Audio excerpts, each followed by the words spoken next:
오늘 말씀은 여호수아서 3장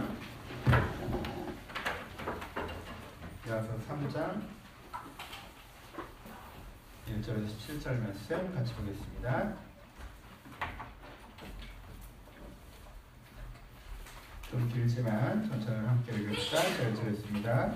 또 여호수아가 아침에 일찍 일어나서 그와 모든 이스라엘 자손과들과 시딤을 떠나 요단에 이르러 건너가기 전에 거기서 유숙하니라. 백성에게 명령하여 이르되 너희는 레위 사람 제사장들이 너희 하나님 여호와의 율법 언약궤를 매는 것을 보거든 너희가 있는 곳을 떠나 그 뒤를 따르라.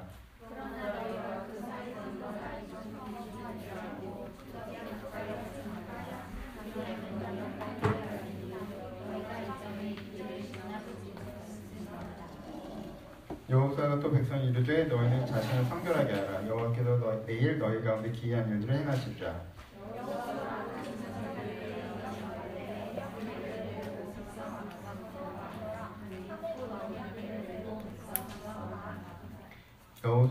여호와께서 여호수아에게 이르시되 내가 오늘부터 시작하여 너로 온 이스라엘 목전을 크게 하며 내가 모세와 함께 있던 것 같이 너와 함께 있는 것을 그들이 알게 하리라.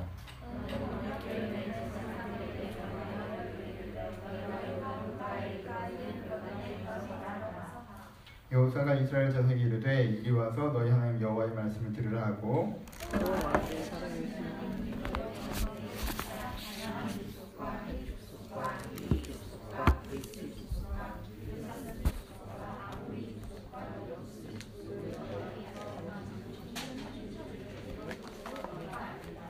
보라 온 땅의 주의 언약궤가 너희 앞에서 요단을 건너나니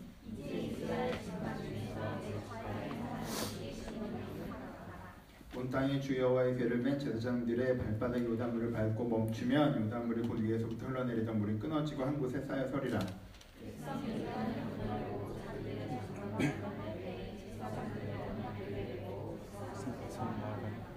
요단이 곡식을 거두는 시기엔 항상 언덕에 넘치더라. 궤를 맨 자들이 요단에 이르며 궤를 맨 제사장들의 발이 물가에 잠기자 곧 위에서부터 흘러내리던 물이 그쳐서 사르단에 가까운 매우 불리는 아담산을 밴들이 일어나 그곳에서 돌아갈 바다 위험으로 향하여 흘러가는 물은 온전히 끊어지매 백성이 여리고 앞으로 바로 건너왔어요.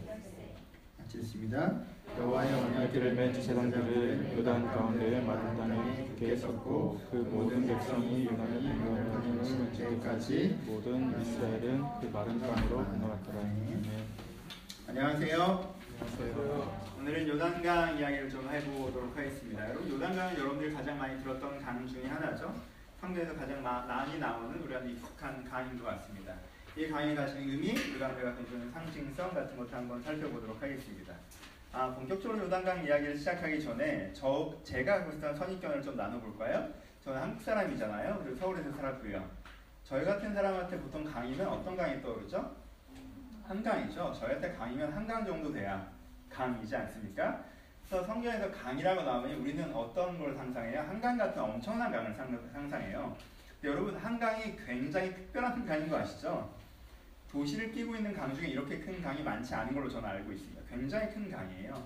근데 막상 요단강은 건기가 되면 깊이가 한 1m 정도까지 줄어들어요. 혹은 한 10m 같이 줄어들고요. 그러니까 사실 우리가 보기엔 강이 아니죠. 그러면 건기에는 1m라고 하는 건 사실은 이렇게 제 어깨 허리 정도 이렇게 건너갈 수 있는 강이잖아요. 그리고 폭이 한 10여 미터 정도 되면 그냥 걸어서 건널 수 있는 강이에요. 그렇죠? 그래서 저는 요단강 사진을 처음 봤을 때 사실은 되게 마음에 많이 실망했었어요. 제 실망감을 나누는 거예요. 그런 분 안 계세요? 안 계시다면 아마 요단강 사진을 안 찾아보셔서 그러실 거예요. 집에 들어와서 네이버로 한번 찾아보세요. 요단강이 어떻게 생겼는지. 왜냐하면 저는 어릴 때부터 요단강이 갈라지고 할 때 내 머리에 막연하게 상상력이 뭐예요? 한강이 갈라진 거 상상을 또 쫙 이렇게. 그러니까 사실 홍해급인 거죠. 근데 막상 요단강 사진을 봤더니 되게 이게 뭐야? 약간 이런 느낌이 좀 있었어요. 근데 좀 구체적으로 봅시다. 별로 안 중요한 얘기지만. 근데 왜 그 작은 강이 멈춘 게 그렇게 우리가 큰 기적으로 다가올까요? 이때는 건기는 아니었던 것 같아요. 그렇죠? 성경에 표현되고 있으면 본문에 보시면 위에 요단이 곡식을 거두는 시기에는 항상 언덕에 넘치더라라고 표현되어 있거든요. 그러니까 건기는 아니었어요. 그리고 또 하나, 그리고 그 여리고 바로 앞으로 진행되는 지점이 그렇게 얕은 지역, 수심 1m까지 낮아진 지역도 아니었던 것 같아요.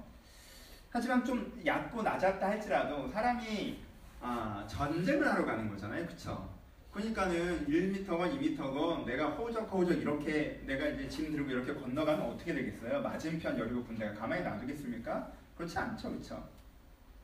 그런 식으로 건너갔다가는 사실 이 전쟁을 제대로 할 수 없는 상황이라는 거죠. 그리고 또 다른 얕은 데를 찾아서 가서 굳이 거기까지 가서 삥 돌아서 요단을 건넌다면 사실 이 전쟁은 다른 국면이 될 수도 있는 거죠. 그러니까 홍해가 갈라지는 것처럼 한강이 갈라진 것처럼 엄청난 스펙타클은 아니지만 이게 진짜 헐리우드 영화 같은 느낌은 아니지만 국산 영화 중에 좀 잘 나온 영화 정도의 느낌의 기적이긴 해요.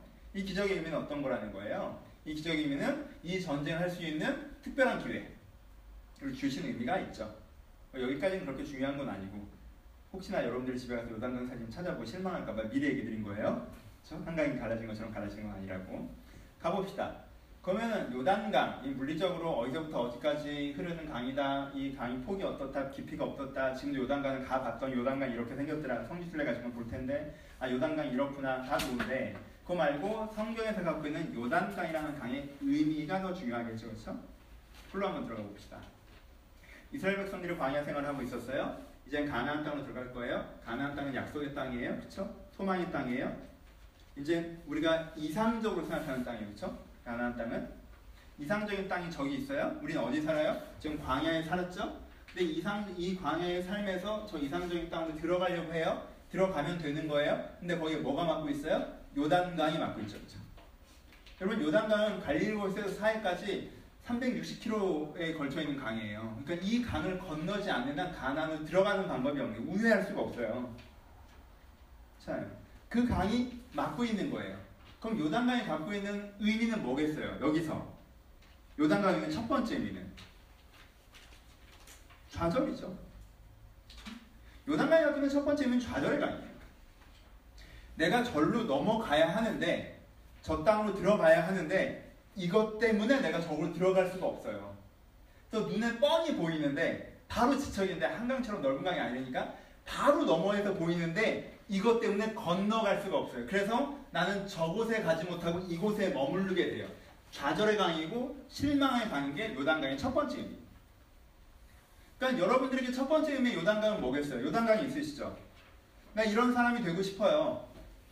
하나님께 원하시는 이런 사람이 되고 싶습니다. 근데 내가 그런 사람이 되기에는 내 상처가 있어 내가 그런 사람이 못 돼요. 내 게으름이 있어 그런 사람이 못 돼요. 내 악한 본성이 있어 그런 사람이 못 돼요. 내가 이것 때문에 그런 사람이 못 돼요. 그런 사람이고 싶은데 그런 사람이 못 된다는 거예요. 나는 여전히 이런 사람으로 여기에 남아있어요. 그렇게 뻔히 보이는데 들어가고 싶은데 그렇게 됐으면 좋겠는데 그렇게 되지 못하고 나를 이쪽에 남겨두는 강이 뭐예요? 요단강이라는 거예요. 그렇죠? 여러분 삶에 요단강 있으시다는 거예요. 삶에 대해서도 있겠죠. 내가 어떤 사람에 대해서도 있겠지만 내가 어떤 삶을 살고 싶어요. 내가 그런 삶을 살아가는 게 내 바로 지척에 보여요. 근데 나에게 어떤 기회가 오지 않아서 내가 그만한 능력이 없어서 어떤 얼마 안 될 수도 있는 돈 때문에 내가 그 강 때문에 이걸 넘어가지 못해요. 적이 보이지만 안 된다는 거. 그게 내 삶에서의 요단강이죠. 절망의 강. 우리 요단이라고 하면 긍정적인 의미로 먼저 기억을 많이 하시는데 요단이 첫 번째 갖고 있는 부정적인 의미가 있습니다. 요단강이 갖고 있는 며칠 후 요단강 건너다 만날이 건너가니까 그렇지만 안 건너가면 이거 뭘 상징하는 거예요? 요단강 자체는 죽음을 상징하는 거죠. 그렇죠? 요단강 자체가 갖고 있는 메타포는 처음에는 죽음입니다. 절망의 강이고 죽음의 강. 근데 여기서 변화가 생기죠. 어떤 변화가 생겨요? 이스라엘 요단을 어떻게 해요? 건너갔습니다. 건너가니까 요단강의 의미가 어떻게 돼요? 건너가니까. 보세요. 건너가기 전에는 절망의 강이었어요. 포기의 강이었어요. 그렇죠? 죽음의 강이었어요. 근데 이 강을 하나님께서 건너게 하셨어요. 그러니까 우리는 요단강을 건너온 경험을 갖게 됐어요. 그러니까 오늘 본문에 뭐라고 표현합니까? 너희가 이 강을 건너는 것들을 통하여서 그 땅의 그 모든 족속들을 반드시 쫓아내실 것을 알리라고 표현하세요. 무슨 뜻이에요? 건너갔더니 그 다음에 무슨 일이 벌어지는 거예요? 이런 강 때문에 내가 못할 줄 알았는데 이 강을 건너게 하신 경험을 내가 한 이후에는 이 강을 건너게 하신 것을 보니 이제 내 앞에 닥치는 또 다른 요단강들, 여리고의 성벽이건 북가나안의 지파들이건 어떤 강력한 군대이건 간에 그 요단강들도 건너게 하시겠구나는 뭐가 돼요? 희망이 생기죠. 소망이 생기죠. 그렇죠? 벽을 바라보는 관점이 바뀌죠. 그 다음부터 이들 가운데 요단은 무엇이 됩니까? 소망의 강이 되는 거죠. 그래서 요단강의 가장 유명한 장면이 어디예요? 세례요한이 요단강에서 세례를 베풀죠.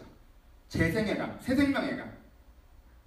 내가 이것이 건너오기 전에는 죽음의 강이었어요. 내가 저것 때문에 안 되는 거였단 말이에요. 근데 내가 그것을 건너오자 그 건너온 경험이 나에게 뭐가 되는 거예요? 내게 이제 어떤 요단강이 찾아온다 할지라도 나는 건널 수 있다라고 하는 확신과 격려의 강이 되는 거예요. 있으시죠? 여러분들의 요단강이 있어요. 여러분들 그 요단을 건넌 경험들이 있으실 거예요. 내가 그때까지만 해도 사실 어떨 줄 알았는데 하나님과 함께 어떤 은혜 가운데 그걸 건넌 경험이 있단 말이에요. 예전에는 그것 때문에 내 인생이 안 될 줄 알았는데 그건 이미 건너온 지점들이 여러분들 있다는 거예요. 그럼 그걸 건너온 다음에 여러분들이 그걸 어떻게 기억할 수 있어요? 아, 난 그것 때문에 내 인생이 막다른 골목이라고 생각했고 그것 때문에 내 인생이 한계에 다다랐다고 생각했었는데 그걸 건너게 하신 것을 보니 내가 이제부터도 건너게 하실 수 있구나 라고 깨달아지는 지점이 있겠죠. 그렇죠? 그게 여러분들이 또 하나 갖고 있는 요단이에요. 여러분들이 두 가지 요단을 다 갖고 계실 거예요. 지금도 내 앞에서 흐르고 있어서 이것 때문에 내가 저 이상을 꿈꾸면 안 되고 여기에 안주하고 적응해야 된다고 생각하는 여러분들의 요단이 있어요. 하지만 돌아보시면 내가 분명히 요단이라고 생각했었는데 그래서 좌절했었는데 하나님께서 그걸 건너게 하셔서 나를 다른 사람으로 다른 삶으로 인도하셨던 그 요단도 있다라는 거예요. 그렇죠? 그러면 우리가 이 두 요단을 같이 기억할 때야만이 진정으로 어떤 요단의 의미를 기억하는 거죠. 어떤 의미예요? 죽음에서 생명, 세례의 강이며 새 생명의 강이며 다시 한번 살아남의 강의 요단을 얘기해요. 이게 요단강이 갖고 있는 겁니다. 여러분 요단을 경험하셨으면 좋겠습니다. 요단강을 가지셨으면 좋겠어요. 요단을 가지시려면 여러분들이 첫 번째 해야 되는 건 뭐냐면요. 안주와 체념에서부터 걸어 나온 거예요. 전형적인 얘기죠. 요단강이 있네? 못 건너가겠네? 광야에서 만나 먹고 살자. 잘못 들어갔다가 떠내려가면 어떡해? 라는 생각을 갖고 있는 사람은 절대 무엇을 경험할 수 없어요? 요단을 경험할 수 없어요. 그 사람은 요단강이 죽음의 강도 아니에요. 저기 원래 못 가는 거야. 그냥 여기 살아야 되는 거야. 저기 못 가. 그러니까 죽음의 강이 아니에요. 가려고 하는 사람한테는 이 강이 죽음의 강이지. 가려는데 못 들어간다고 할 때 죽음의 강이지. 아니 갈 생각이 없는데 뭐가 죽음의 강이에요. 그냥 벽이죠. 내가 안주와 체념 안 되는 거야. 못 하는 거야. 그냥 여기서 그냥 이렇게 살아야 되는 거야. 하나님 만나면 계속 내려주세요 라고 하는 사람은 뭘 경험할 수 있어요? 요단을 가질 수가 없어요. 그러니까 맨 첫 번째 뭘 하셔야 돼요? 가고자 하셔야 돼요. 그래 요단을 가질 수 있어요. 가고자 해야 이 새 생명의 강을 경험할 수가 있습니다. 가고자 하셔야 돼요. 내가 저 너머로 가야 되는데 지금 못 가고 있다는 지점에 만나셔야 돼요. 여기 강이 있으면 어떡하냐는 지점에 만나셔야 돼요. 그게 첫 번째. 가고자 하셔야 돼요. 그리고 두 번째 뭐 하셔야 됩니까? 발을 내디디셔야 돼요. 홍해와 요단의 차이가 뭐예요? 홍해는 가만히 서서 하나님이 하신 일을 보라 라고 했더니 바다를 갈라졌어요. 요단은 너희들 언약궤를 멀고 발을 디디면 그 강이 멈추는 걸 보리라 라고 하셨어요. 달라요. 홍해는 내가 빠져있는 걸 건졌던 거고요. 지금 이제 내가 새로운 삶으로 나아가는 거예요. 내가 새로운 삶으로 나아가려고 하려면요. 거기를 가고자 해야 되고요. 그리고 내가 발을 내디뎌야 돼요. 그래야 뭘 경험할 수 있어요? 여러분들에게 새 생명의 요단을 경험할 수가 있어요. 여러분들의 죽음처럼 보였던 것이 새 생명이 되는 경험을 해보신 적 있으십니까? 내가 거기에 뛰어들면 내가 죽는 줄 알았는데 들어갔더니 거기서 생명을 만나신 경험이 있으세요? 여러분 그 새 생명의 요단을 경험하셔야 돼요. 아무데도 들어가지 않고 아무것도 얻지 못하는 것에 머무르는 것이 아니라 들어가서 다시 한번 살리시는 은혜를 경험하셔야 합니다. 이것이 첫 번째. 오늘 설교는 세 가지 얘기를 합니다. 첫 번째 설교는 요단을 가져라는 것. 요단의 발을 내딛고 강물을 멈추는 것을 경험하십시오. 이쪽에 안주하려고 하지 마세요. 발을 내디디셔야 돼요. 그 너머로 가셔야 된다고 생각하십시오. 그러면 그 너머에 이르실 수 있습니다. 이제 두 번째. 세 가지를 다 들으셔야 한 가지 이야기가 됩니다. 저는 가끔 제가 잘 모르는 분이 상담하러 오시는 경우들도 많이 있어요. 그 상담 내용의 한 절반 정도는 무엇인가 새로운 일을 도전하고자 하는데 목사님 이걸 해도 될까요? 라는 내용의 상담들을 하실 때가 있어요. 제가 그 얘기를 듣고 제 나름대로 성심성의껏 대답을 해드립니다. 근데 이렇게 성심성의껏 대답을 해드리다 보면 상담을 좀 당황하는 게 느껴지는 경험들이 몇 번 있었어요. 왜 당황?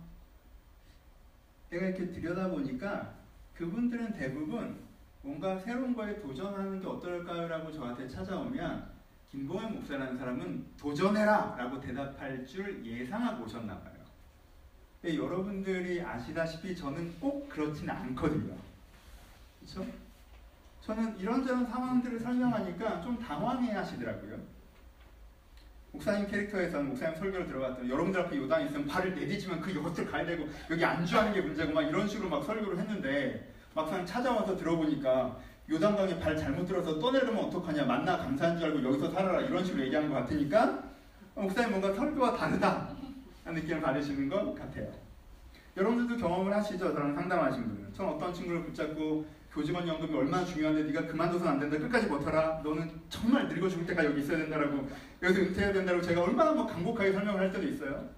어떤 친구가 직장에 다니는데 자기가 하고자 하는 일, 삶에 대한 만족도 뭐 이런 걸 얘기하길래 제가 얼마나 바깥 세상이 추운지 그 친구한테 2시간 동안 설명하고 정말 밖은 춥다. 온기가 있는 게 감사한 거다. 나올 생각하지 마라. 얼어 죽으면 안 되잖아요. 네가 원하는 그게 아니야. 이런 얘기 할 때도 많아요. 그쵸? 어떤 친구한테는 제가 도전하라고 해요. 여기서 이대로 있다가도 진짜 발밑이 무너지는 경험한데 새로 시작해야 된다. 새롭게 출발해라. 이런 얘기를 할 때도 있어요. 정말 케이스 바이 케이스예요. 그렇죠? 이럴 땐 이렇게 얘기하고 저럴 땐 저렇게 얘기하고 저럴 땐 저렇게 얘기합니다.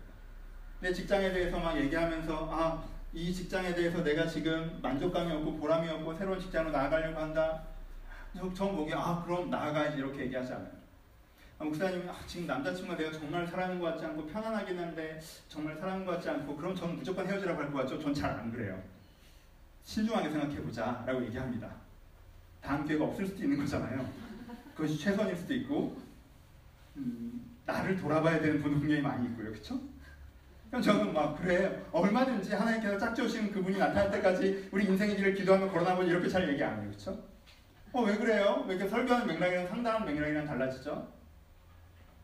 주제가 다르기 때문에 그래요. 왜요? 제가 상담받았던 대부분은요, 더 큰 행복을 위해서 내가 모험해도 되겠습니까? 라는 질문이에요. 더 큰 행복을 위해서 내가 모험을 해도 되겠습니까? 목사님이 그렇다라고 대답해 주신다면 그 모험에 하나님이 보험이 되어 주시는 것 같다고 느끼는 거죠. 전 여러분 그런 보험을 들어드릴 생각이 없어요. 내가 더 큰 행복을 갖고 싶어. 지금 갖고 있는 작은 행복을 투자하고 싶은데 내가 이 투자금을 날리겠습니까? 아니면 더 큰 행복으로 상환받겠습니까? 전 잘 모르겠어요. 그래서 케이스 바이 케이스 가능성에 대해서 얘기하는 거예요. 여러분 더 큰 행복을 위해서 모험을 떠나시고 싶으십니까? 고민하세요. 잘못하면 떠내려가십니다. 원금도 날리실 수 있어요. 가지고 있는 걸 소중히 여기셔야 할 때도 있어요. 이 원금 갖고 있어 봐야 나중에 그냥 죽게 생기셨어요? 조금 가능성이 있다면 투자해야 될 수도 있죠. 여러분 하지만요. 그게 나쁘다는 얘기가 아니에요. 그게 나쁜 거면 제가 아예 그런 상담을 안 받겠죠. 그게 너무 중요한 일인 거예요. 우리 함께 현실적인 얘기를 해보자고요. 여러분에게 남은 가능성이 얼마든지 생각해보자고요. 이 남자를 보내도 다른 남자가 올지 가능성을 점검해보자고요. 이 입장에서 나와도 다른 직장에 나한테 있는지 가능성을 점검을 해보자고요. 하지만 거기에 여리고나 요단을 얘기하지 마세요. 지금은요. 더 큰 행복을 위해서 내가 모험을 해도 되느냐라고 얘기하는 본문이 아니라 이 본문은 내가 사명에 대해서 헌신할 수 있는가에서 얘기하는 본문입니다. 여리고는 내가 꿈꾸는 뭔가 좋은 땅이 아니에요. 가나안은 내가 꿈꾸는 뭔가 더 나은 세상이 아니에요. 내가 원하는 무엇인 게 아니란 말이에요. 여리고는 그냥 사명의 땅이에요. 지금 가나안은 사명의 땅이에요. 하나님께서 하나님 되시고 너희들 그 백성 되는 사명의 땅이에요. 그리고 그 사명을 향해서 내가 나아갈 때 하나님께서 반드시 그 사명을 이루게 하실 것이라고 하는 부분이 여리고와 요단에 대한 이야기. 여러분 우리 안에 이런 본문들을 구도만 적용할 때, 이런 본문들에서 우리가 구도만 적용할 때 생기는 문제점들이 있습니다. 그렇죠? 많은 크리스천들이 자주 이런 본문들 때문에 낙관론을 배워버립니다. 아, 결국엔 잘 될 거야. 하나님께 예배하신 게 있을 거야. 언제 가장 그것에 반응해요? 대학 때 가장 잘 믿죠. 왜요? 인생을 모르고 상황을 모르니까. 그래, 뭔가 내가 대학 졸업하면 하나님께서 뭔가 준비해주고 계시겠지. 낙관론을 갖고 있습니다. 그 낙관론 때문에 다른 사람은 취업 때문에 결혼 때문에 막 전전긍긍하는데 마음이 편안해요. 왜요? 하나님께서 난 해주실 거니까. 그걸 믿음이라고 생각하죠. 그래, 어렵다고 다들 하는데 난 왜 이렇게 평화로운지 모르겠어요. 난 주를 믿으니까 그런 것 같아요. 그래서 너무 더 감사해요. 그럼 그 믿음이 사라지지 않아야 될 거 아니에요. 언제 사라지기 시작해요? 대학 졸업하고 취업 전에 던져지고 연애 한 두세 번 하고 나이 먹고 30 넘고 그러면 진짜 눈 녹듯이 사라지죠. 그리고 그 이면에 뭐가 치고 올라옵니까? 분노가 치고 올라오죠. 하나님 나한테 왜 이러시지? 왜 나한테 얘기하지 않으시지? 왜 요단을 가리지 않으시지? 왜 여리고가 무너지지 않지? 왜 예기치 않은 기적이 나한테 일어나지 않지? 내가 했더니 당신 같은 인자가 있었으니까 왜 나를 뽑아가지 않지? 왜 길을 지나가는데 당신을 사랑합니다라고 누가 나한테 다가오지 않지? 왜 이런 기적이 요단이 갈라지는.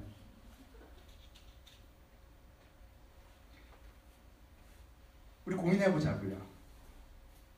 더 큰 행복을 위해서 지금 행복을 투자해도 되는지 고민합시다. 중요한 거예요. 하나님과 고백적으로 대화 나누셔야 돼요. 하나님 전 이래요. 하나님 생각 어떠세요? 전 이런데 이 정도는 꼭 해주셨으면 좋지 않을까요? 얘기하세요. 대화하세요. 하지만 이 얘기가 그 얘기는 아니에요. 세 번째, 낙관론이 아니라는 것들을 충분히 기억해 주셨으면 좋겠어요. 오해하지 않으셨으면 좋겠어요. 이게 소명과 헌신에 대한 이야기라는 걸 여러분들이 아셨으면 좋겠어요. 그럼 세 번째, 우리가 지난주에 했던 소명에 대한 이야기를 다시 해야 됩니다. 그렇죠? 여기서 내 생각에 우리 공동체는 여기 앉아있는 회중들은 다 하나님의 소명이 무엇인지 깨달은 자들이라는 확신이 있으면 여기서부터 전 소리를 지르면서 이제 치고 올라가면 돼요. 소명을 기억하십시오. 그것이 이루어질 것입니다. 여러분의 낙관론은 이루어지지 않더라도 그 소명은 반드시 이루어질 것입니다. 우리 확신합시다. 그리고 우리 찬양하고 통성기도 주를 외치며 그 소명이 이 땅에 이루어질 것을 우리가 손을 한 잡고 이렇게 돼요. 근데 많은 분들이 이렇게 함께 손을 잡자고 하면 근데 내 소명은 무엇인가라는 의구심에 빠져드실 거예요. 그렇죠? 그렇죠? 그러니까 우리가 여기서부터 소리를 지르지 못하고 차분하게 얘기를 해봅시다. 소명이 뭔지. 오늘 본문이랑 직접 연결되는 건 아니지. 여러분 이 사람들이 어떻게 길을 건너가서요? 이 얘기를 먼저 해야겠죠? 어떻게 요단강을 건너갔습니까? 언약궤가 맨 앞으로 가서 요단강을 건너갔죠? 언약궤는 뭐가 담겨있어요? 10계명이 담겨있죠? 그렇죠? 아론의 쌍난지파가 담겨있어요? 언약궤가 상징하는 것은 무엇입니까? 언약궤가 상징하는 첫 번째는요, 더 중요한 것은요 뭐예요? 이 10계명, 너희가 그 땅에 들어가면 진리의 사람과 사랑의 공동체가 될 것이다 라는 거예요.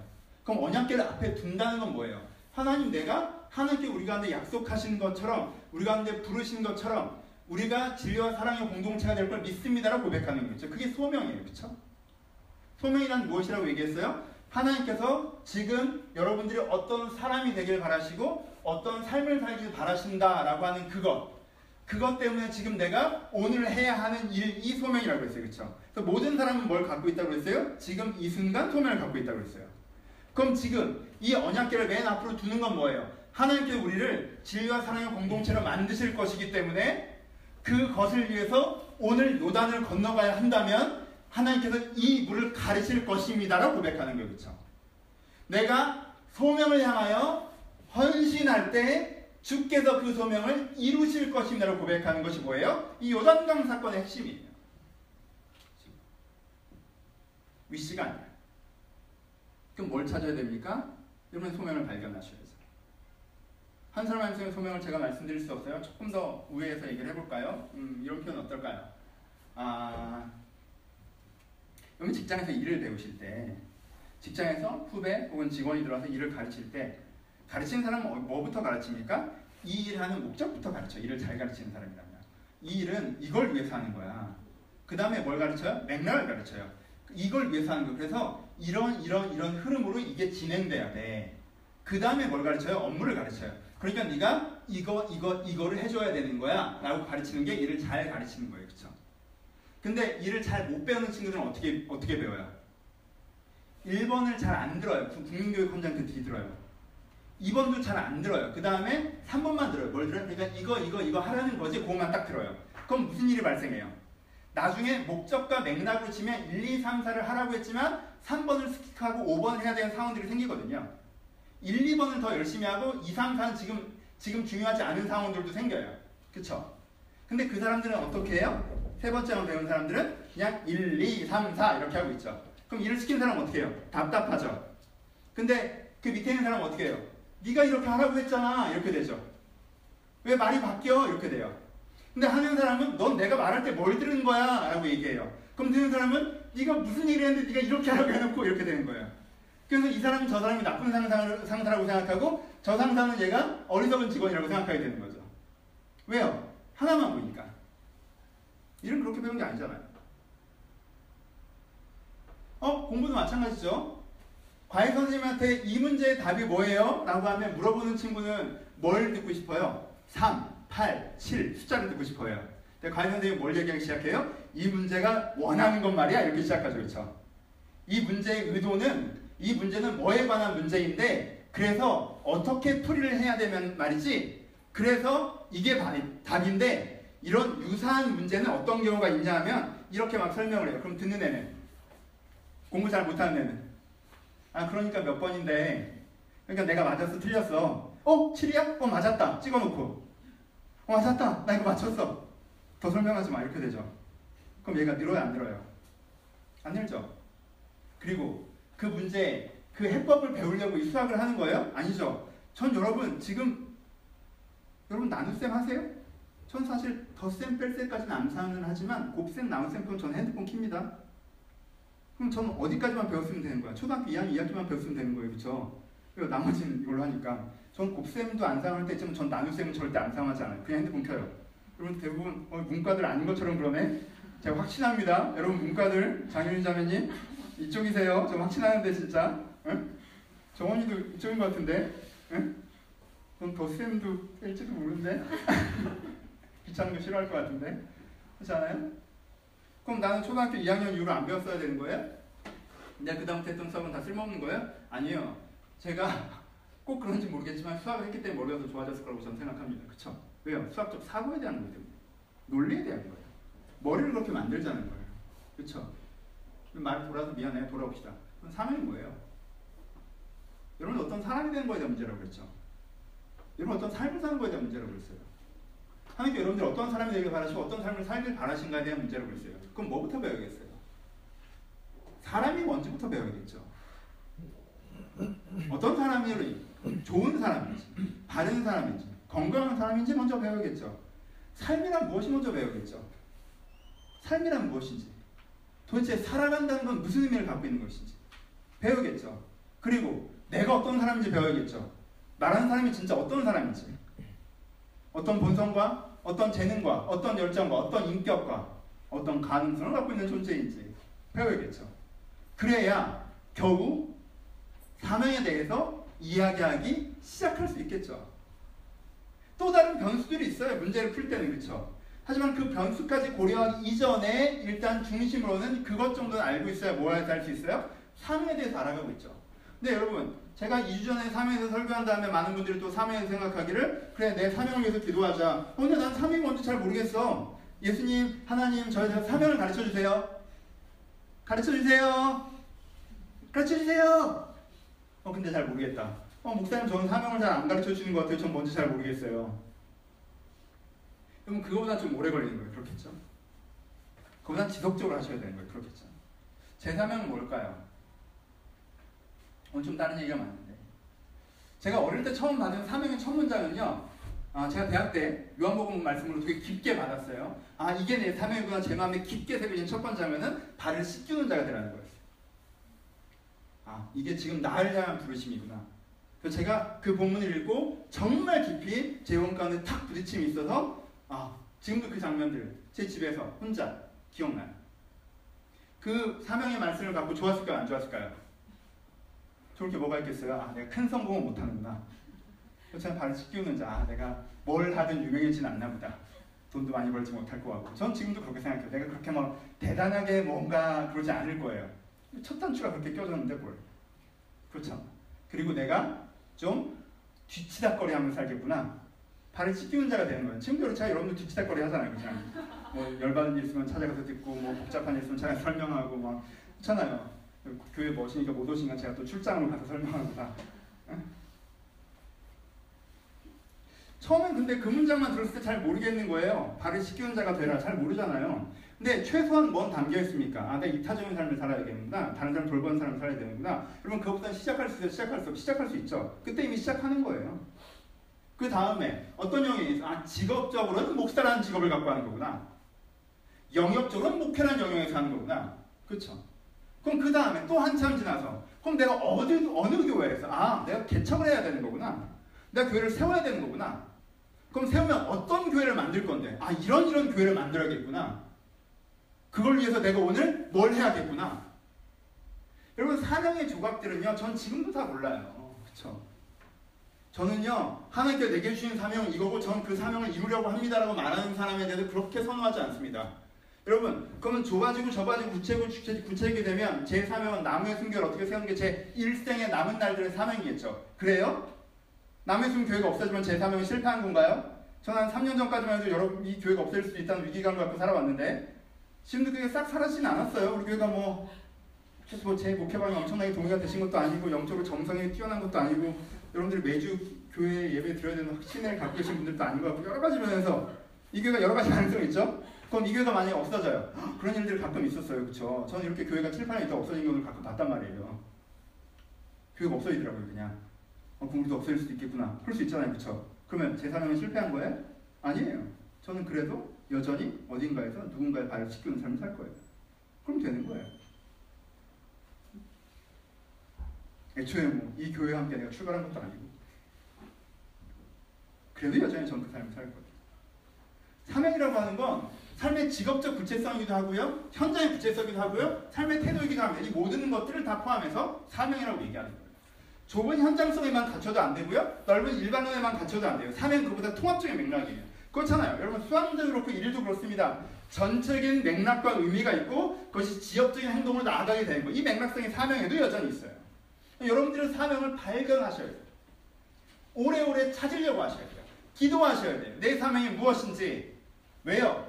사명이 여러분들의 삶을 세우는 하나의 기둥이기 때문에 그래요. 여러분 삶을 세우는 기둥은 세 가지가 있다고 생각해 봅시다. 여러 가지 관점이 있겠지만 한 관점에서는 여러분들 열심히 일해서 생존하셔야죠. 그렇죠?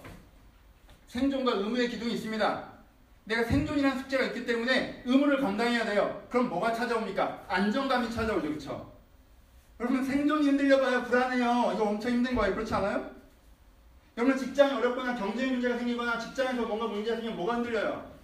생존이 흔들리잖아요. 의무가 흔들리면 생존이 흔들리잖아요. 그럼 뭐가? 불안정해져요. 이게 삶의 하나의 기둥이에요. 두 번째 기둥은 무엇이에요? 내가 삶에서 누리는 행복이라는 게 분명히 있어요. 생존만 하면 삶에 만족이 있습니까? 아니죠. 행복해야죠. 행복에 쉼이 있다는 거죠. 누림이 있어요. 내가 이 삶에 주어진 삶의 선물들과 오늘의 날들을 누리는 것들이 있어야 돼요. 그렇죠? 그때 여러분들한테 뭐가 찾아와요? 행복감이 찾아오죠. 그렇죠? 안정감이 찾아오고 행복감이 찾아온단 말이에요. 여러분 대부분의 사람들이 이 두 가지를 알고 있죠. 그래서 대부분의 자기 시간의 대부분을 뭘로 투자해? 이 두 가지에 투자하죠. 생존을 위해서 살고 그 생존의 남은 시간을 행복을 위해서 살고 그렇죠. 근데요. 그렇게 살면서 생길 때 이미 얘기했던 거 그렇게 살면서 여러분 한 건데 뭐가 찾아온다 그랬어요? 무의미에 대한 게 찾아온다 그러죠. 사는 게 뭐지? 이렇게 살아서 뭐 하나? 허무 비슷한 감정이 찾아온다 그랬어요. 왜요? 3번이 없기 때문이죠. 3번은 뭐예요? 내가 이 땅에 왜 왔고 내가 어떤 삶을 살아야 하는 것이고 내가 그것을 살아내고 있다라고 느낄 때 뭐가 와요? 사명감을 갖고 그 사명대로 살고 있을 때 뭐가 찾아와요? 자부심이 찾아와요. 그렇죠? 이게 사람이 갖고 있는 세 번째예요. 여러분 명예를 갖고 돈을 갖고 자부심을 느낀다고요? 아니 그건 허영심을 채우는 거고 그건 자부심이 아니에요. 내가 의미 있는 존재라고 느끼는 게 자부심이에요. 그렇죠? 여러분 사명을 찾으셔야 돼요. 그리고 사명대로 살아가셔야 돼요. 이건 행복에 대한 이슈가 아니에요. 행복에 대한 이슈도 푸세요. 삶을 더 누리시려고 하시고 투자할 수도 있어요. 날리실 수도 있고. 하지만 2번의 이슈와 다르게 지금 뭘 얘기하는 거예요? 3번의 이슈를 얘기하는 거예요. 여러분 3번이 여러분들 진짜 있잖아요. 3번이 진짜 있으면 1, 2번이 조금 흔들려도 괜찮아요. 그걸 얘기하는 거예요. 내가 교회가 사라져도 난 여전히 그렇게 살 거예요. 내가 많이 인정받고 성공하지 못하고 여전히 그렇게 살 거예요. 그러면 나라는 사람이 어떤 사람인 건 안 흔들리는 거예요. 그러면 일당이 되는 거예요. 오케이? 내가 이 요단강을 건너는 본문은 바깥의 소프트함이 아니에요. 잘 될 거야, 괜찮아가 아니에요. 도전하지 않으면 실패도 없지만 도전하면 성공이 있지, 무슨 카스맥스 광고 같은 얘기를 하자는 게 아니라고. 그 소프트한 얘기를 하는 게 아니라 내 상황이 어떻게 흘러갈지는 잘 모르겠지만, 그건 나중에 행복 얘기할 때 따로 하자고요. 내가 행복은 나중에 어떻게 될지 모르겠지만 이 바깥의 부드러움이 아니라 안쪽에 단단함. 내가 어떤 사람이고 어떤 방향에서 살 것이고, 하지만 그것을 하나님께서 원하시는 거기 때문에 그것은 무슨 일이 있어도 이루어진다. 내가 어느 교회에서 목회를 하건 내가 발을 씻기는 삶을 살 것이다. 내가 어떤 상황에 떨어지건 내가 하나님을 사랑하는 사람으로 될 것이다 라고 하는 그 중심이 있으면 된다라는 지점이 오늘 얘기하지. 사명을 찾으시고 그 사명의 단단함을 여러분 마음 가운데 새기십시오. 이것이 세 번째. 마무리합시다. 여러분, 상황이 좋아져야 된다는 이야기에 저는 100% 동의합니다. 여러분, 조금 더 행복해지셔야 된다는 말에도 저는 100% 동의합니다. 왜요? 여러분들의 요즘의 삶은 욕심이라는 단어를 쓰기에는 이미 충분 필요 조건에 부족하세요. 전 여러분들의 대부분이 욕심 부린다고 생각하지 않아요. 여러분들이 조금 더 필요하다고 생각합니다. 그걸 건들자는 게 아니에요. 근데요, 사람이 행복에 매여서 생존을 무시하는 자도 어리석은 자고, 생존에 매여서 행복을 무시하는 자도 어리석은 자인 것처럼, 행복과 생존에 매여서 사명을 무시하는 자도 어리석은 자예요.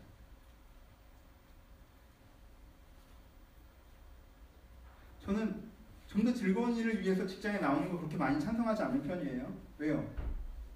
행복을 위해서 생존을 무시하면요, 결국 더 안 행복해지는 경우가 많더라고요. 저는 미친듯이 일만 하는 직장에 끝까지 버텨야 된다고 얘기 잘 안 해요. 왜요? 행복을 포기하면서 생존을 버텨내면 결국 왜, 무엇을 위해서 버텼는지 모르게 되는 지점이 오더라고요. 우리는요, 이 현실을 미묘하게 바라보면서 어떻게든 이 균형을 찾아내야 돼요.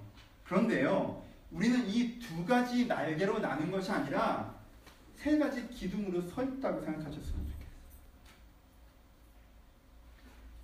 사명이 필요합니다.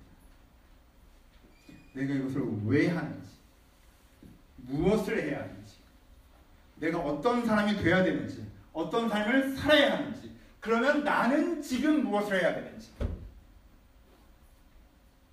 여러분들 그 사명을 마음에 품고 그 사명을 가지고 강을 건너려고 하시잖아요. 그러면 그 강은 다 건너갈 수 있습니다.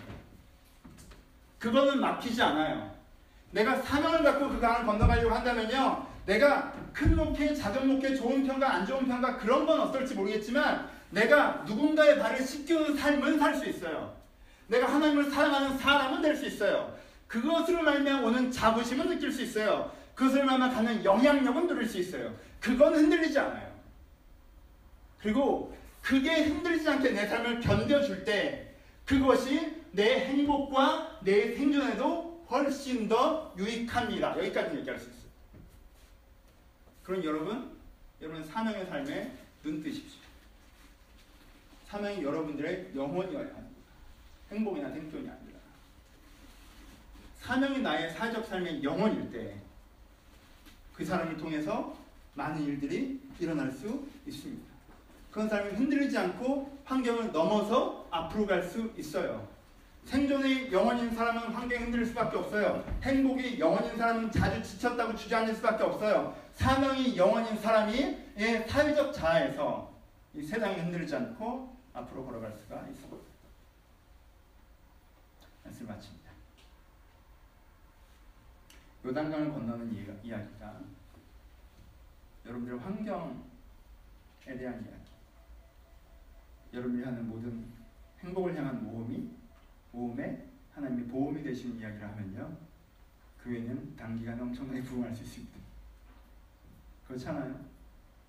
누가 교회를 거부하겠습니까? 교회 다녔던 사람은 행복을 향한 저런 모험을 했는데 저렇게 쉽게 이루어지다니. 수많은 사람들이 이심과 욕심을 한 보따리 들고 내가 그것을 얻을 수 있다면 무엇이든 하리라 라고 교회로 달려나올 것입니다. 한국교회 화랑기에 그런 착시 효과를 통하여서 굉장히 많은 사람 교회로 달려나오기도 했고요. 하지만 안타깝게도 오늘 본문은 그런 이야기는 아닙니다. 그런 행복에 투자를 향한 더 큰 행복에 누림 여러분 있기를 저도 바랍니다. 요즘 되게 잘 되는 시기라면 그런 욕심을 부리지 말라고 얘기하겠지만 여러분이 원하는 건 욕심의 선이 아니기 때문에 저도 바랍니다. 오늘 본문에서만큼은 강권하기를 여러분 일단 그 관심에서 좀 빠져나오셔. 더 큰 행복에 대한 관심에서 좀 빠져나오셔서 생존에 대한 두려움에서 좀 빠져나오셔서 사명을 다시 한번 잡으십시오. 어떤 사람이 되어야 되는지, 어떤 삶을 살아야 되는지, 그럼 내가 지금 무엇을 해야 되는지. 여러분 그 사명의 삶을 시작하실 때 오히려 아직 생존도 해결되지 않고 아직 행복도 만족되지 않았으나 오히려 여러분들의 내면에 흔들리기만 했던 그 내면에 중심이 잡히시는 것을 경험해 가실 수 있습니다. 하나님 주신 이 사명의 은혜, 그것을 붙잡으시는 말미암아 다시 한번 주님 앞에서 내적 중심, 새 힘을 얻으신 여러분들 되시기를 주님 이름으로 축원합니다. 우리 같이 찬양하시겠습니다. 눈을 들어 주를 보라 찬양하십니다. 눈이 들어지시나요? 그가 보이시나요? 행복하지 않은 것에 대한 불안, 생존이 되어지지 않은 것에 대한 불안함. 여러분 눈이 여기 다 가있지는 않습니다. 더 행복하고 싶은데 그게 안 돼서 불안. 내가 뭔가 부당한 대우를 받고 있는 것 같고 좀 안정됐으면 좋겠는데 안정되지 않아서 불안한. 여러분 그 두 가지도 해결하셔야 된다는 제가 말씀드리죠. 반복적으로 말씀드립니다. 근데 여러분 이 시간은 눈을 들어 주를 보십시오. 생존만 신경 쓰나 행복하지 않게 사는 사람이 답답하십니까? 우리 세대 분들은 답답한 얘기하셨어요? 행복만 신경 쓰다가 생존 신경 쓰지 않는 젊을 때 기회 다 날리고 나중에 정말 어려워질 텐데 지금 막 사는 청년들 보고 답답하셨습니까? 답답하셨어요? 그럼 하나님의 답답함을 느끼십시오. 생존과 행복만 신경 쓰다가 사명을 신경 쓰지 않아서 무의미하다고 느끼고 삶이 가벼워지고 중심이 잡히지 않아 자꾸 내 삶 자체에 틀어지는 것을 보면서 느끼는 하나님의 답답함을 느끼셨으면 좋겠어요. 눈을 들어 주를 보셨으면 좋겠습니다. 주여 내가 생존에 대한 불안과 생존에 대한 불만족 여기서 시선을 들어 주님을 보게 하여 주옵소서. 나 어떤 사람이 되어야 되는지 어떤 삶을 살아야 되는지 그럼 내가 무엇을 해야 되는지 내 사명에 다시 한번 내가 눈뜨게 하여 주옵소서. 그런 기도를 담으셔서 눈을 들어 주를 보라고 찬양하도록 하겠습니다.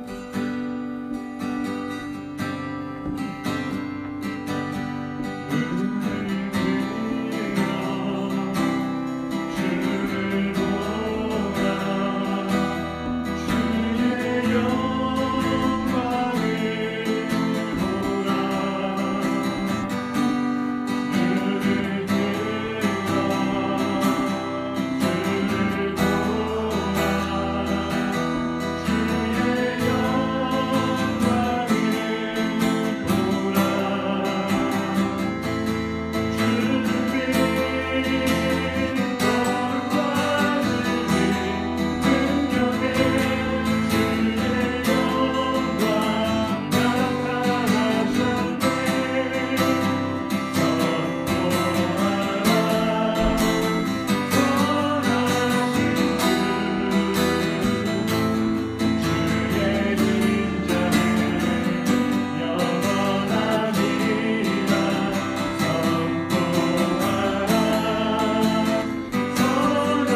실제가 사명에 관심이 없어. 내 마음이 분주하게 신경 쓰지 않고 살아갑니다. 하지만 그래서 내 마음의 중심이 사라진 것을 느끼오니 내가 사명을 관심을 두고 사명을 듣고자 하고 사명을 깨닫고자 할 때 나의 사명을 다시 한번 들려주시고 그것이 나의 중심이 되게 하여 주옵소서. 우리 들으신 말씀을 가지고 함께 같이 기도하도록 하겠습니다. 기도하겠습니다.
저도 발을 씻기는 자가 되라 이 문장을 몇 달 동안 읽고 살았던 것 같아요. 제가 이번 여우사설을 하면서 내 사명을 다시 한번 기억하는 시간이었습니다. 내가 왜 목회를 하는지, 내가 무엇을 하려고 하는 것인지 그걸 다시 한번 붙잡는 시간이었습니다. 여러분들 가운데 잊혀졌던 그 사명을 다시 한번 붙잡으십시오. 그러니까 이렇게 쓰신다고 하셨는데, 이렇게 살으라고 하셨는데 내가 현실과 상황이 그것이 안 맞는 것 같아서 내가 그것을 무시하고 살아왔다면 다시 한번 그것을 붙잡으셨으면 좋겠어요. 하나님 나를 이런 사람이 되라고 하셨는데 내가 그 말씀이 내 가운데 사라지고 있었습니다. 내가 다시 한번 붙잡다오니 주여 그 일이 나는 이루어지게 하여 주옵소서. 그 삶이 나는 이루어지게 하여 주옵소서. 우리 다시 한번 같은 말씀을 기도하여 기도하겠습니다. 하나님 저희들과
여러분 하나님과 멀리 있으면 하나님 소리가 안 들려요. 그렇죠? 하나님과 가까이 있어야 주님의 소리가 들립니다.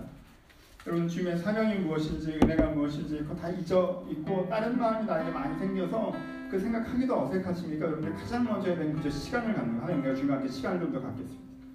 내가 하나님의 소리, 하나님의 마음, 하나님의 생각 지금 하나도 너무 잊혀졌는데 주 내가 주님과부터 가까이 하게 하여 주옵소서. 오늘 사명에 대한 설교 여러분들 마음에 와닿지 않으셨다면, 여러분들 하나님과의 거리가 느껴진다면 그저 이 한 기도로 예배가 여러분들 완성된다고 생각합니다. 하나님 내가 주님과 가까이 하게 하여 주옵소서. 옛날엔 주의 생명이 내 가운데 들려졌고 주의 마음이 내 가운데 느껴졌고 내가 지금 그러하지 않다면 내가 한 걸음부터 시작해서 이 요단을 걷는 첫 번째 한 걸음 내가 주님을 가까이 하길 소원합니다. 내가 주님을 가까이 하겠사오니 나의 마음과 생각 가운데 주의 뜻을 가르쳐 달라고 이번 한 주님을 가까이 하길 결정하시고 우리 마지막으로 한 번만 더 기도하길 소원합니다. 기도하겠습니다. 하나님 아버지 주님의 소리가 들리지 않는 사람이 있습니다. 주의 마음이 느껴지지 않는 사람이 있습니다. 하나님과 멀어지는 사람이 있습니다. 주님과 함께 거리가 있는 사람이 있습니다. 우리가 하나님과 가까이 있는 사람이 이 설교로 우리 다녀보다 한 걸음 되는 사람이 되게 해주셔서 우리 다녀보다 한 걸음이 걸어간 사람이 되게 해주셔서 이 설교로 이 다녀보다 한 걸음 걸어간 사람이 되게 해주셔서 하나님 가까이 있는 사람이 되게 해주셔서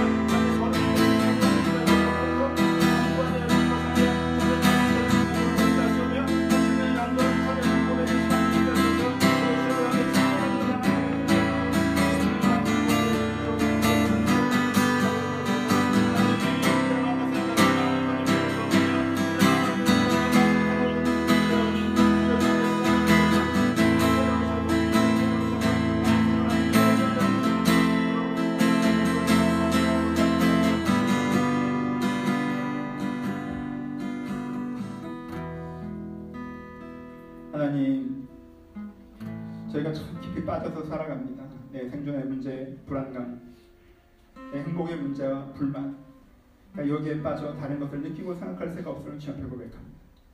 제가 여기서 걸어 나와 하나님께서 나에게 갖고 계신 그 사명을 보게 하여 주옵소서.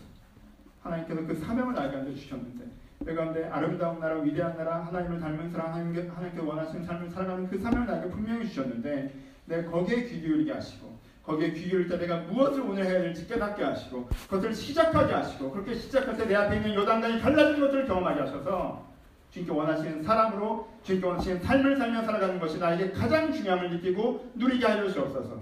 주님 그 외에 포장과 껍데기 어떤 사람과 살아가는지 얼마나 재미있는지 얼마만큼 안정적인지 그런 것들이 아니라 내가 어떤 사람인지 내가 어떤 삶을 살았는지가 나에게 가장 중요한 나의 정의임을 깨닫고 그것을 내 마음의 중심을 두며 그것을 찾고 그것을 추구하며 그것을 이루어가는 사람들 될 수 있도록 축복하여 주옵소서. 이 모든 이야기가 들리지 않는 하나님과의 거리에 있는 사람이 있다면 주님 이 설교로 말미암아 막연하게나마 이 방향을 바라보게 하시고 다시 한번 조금씩 주님을 가까이 함으로 사명을 들어가는 계기가 생길 수 있도록 축복하여 주옵소서. 이제 우리 주 예수 그리스도의 은혜와 하나님 아버지의 사랑하심과 성령의 교통하심 지금도 주님의 부르심받아 주의 사람으로 살기를 소원하는 모든 심령 가운데 이제부터 영원토록 함께 있을지어다. 아멘.